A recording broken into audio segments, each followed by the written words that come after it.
Friends, welcome back to our channel KPT vlogs అండి. నేను మీ త్రివేణి.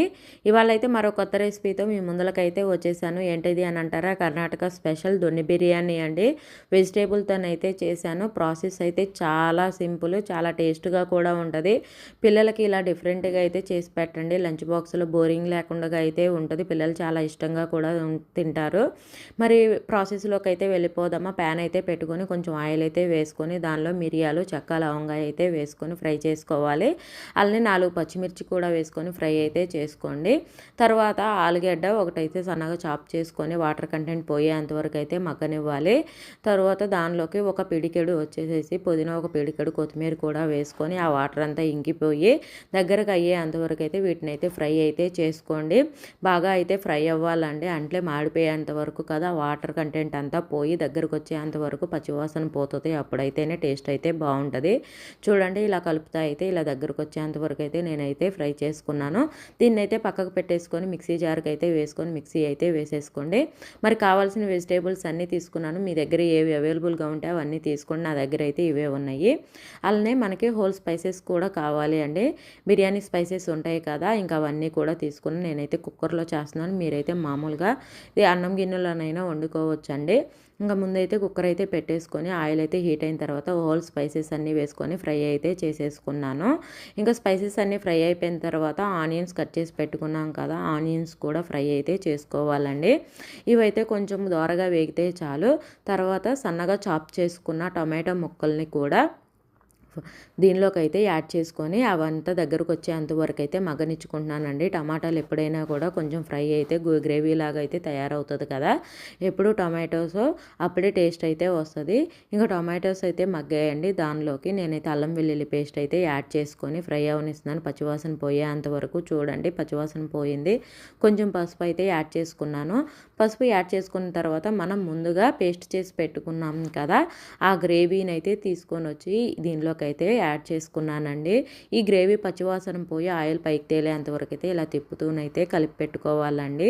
పచ్చివాసన అయితే పోవాలి. లేదు అనంటే కొత్తిమీర, పుదీనా, పచ్చి ఫ్లేవర్ అయితే తగులుతూ ఉంటుంది.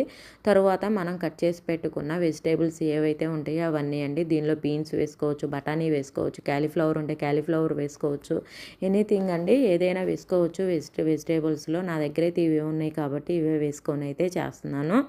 ఇంక ఈ ముక్కలకని స్పైసెస్ అన్నీ పట్టేంతవరకు అయితే కలిపి అయితే పెట్టేసుకున్నాను. దీనిలోకి గరం మసాలా, ధనియాల పౌడరు, తగినంత ఉప్పు కూడా యాడ్ చేసుకున్నానండి. కారం ఏమీ యాడ్ చేయకూడదు. ఆల్రెడీ మనం మిర్చి వేసాము, అలానే మిరియాలు కూడా యాడ్ చేసాము కదా, ఆ స్పైసే సరిపోతుంది. అందులో అల్లం వెల్లుల్లి పేస్ట్ కూడా యాడ్ చేసాము. ఇంకా వేరే మనం కారం ఏమి యాడ్ చేసుకోవాల్సిన అవసరం లేదండి. తగినంత ఉప్పు అయితే వేసుకొని ఒకసారి అయితే కలిపి అయితే పెట్టేసేసుకోవాలి. చూడండి, ఇలాగ ఆయిల్ అయితే పైకి వచ్చేంత వరకు అయితే మగ్గనివ్వాలండి. దీనిలో మోస్ట్లీ ఇంపార్టెంట్ ఒక కప్పు పెరుగు అండి. పెరుగు కూడా తీసుకొని కలిపి పెట్టేసేసుకోండి. ఒకసారి పెరుగు గడ్డలతో ఉంటుంది కదా, గిన్నెలోకి తీసుకొని మెత్తగా స్మాష్ చేసుకోండి, గడ్డలేం లేకుండా. లేదు అని అంటే దీనిలోకి వేసినప్పుడు కొత్తలుగా అలానే ఉంటుంది. ఇంక చూడండి, స్మూత్గా ఎలా బ్యాటర్ లాగా తయారైందో చూడండి. ఇంక దీనిలోకి ఒక చెక్క నిమ్మకాయ అయితే పిండుకున్నాను. చూడండి, ఆయిల్ అయితే అలా పైకి అయితే తేలుతుందో చక్కగా. వెజిటేబుల్స్ కూడా మగ్గిపోయాయి 50%. నేనైతే 2 కప్పుల రైస్ అయితే తీసుకున్నానండి. మీకు రైస్ మెజర్మెంట్ చూపించడం అయితే క్లిప్ అయితే మిస్ అయ్యింది. ఇంకా 2 కప్పుల రైస్ అయితే తీసుకున్నాను. నేనైతే నార్మల్ రైసే తీసుకున్నానండి. సోనా మసూరి 1/2 అవర్ ముందలే నానబెట్టుకున్నాను. ఇలా నానబెట్టుకున్న రైస్ దానిలోకి అయితే తీసుకున్నాను. 2 కప్పుల రైస్కి నేను 3 గ్లాసులు వాటర్ అయితే పోసుకున్నానండి. ఈ గ్లాస్తో 2 కప్పులు తీసుకున్నాను. దాంతోనే 3 గ్లాసులు వాటర్ అయితే తీసుకున్నాను. ఎందుకు అని అంటారా, ఆల్రెడీ మనకి పెరుగు ఆ గ్రేవీలోనే కొంచెం వాటర్ కంటెంట్ ఉంటుందండి, అదే సరిపోతుంది.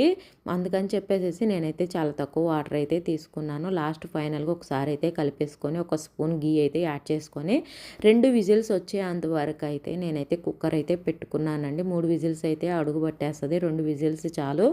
చూడండి, 2 విజిల్స్ అయిన తర్వాత ఎంత చక్కగా ఉడికిందో. చాలా అంటే చాలా బాగా కూడా కుదిరిందండి. ఒకసారి టేస్ట్ కూడా చాలా అంటే చాలా బాగుంటుంది.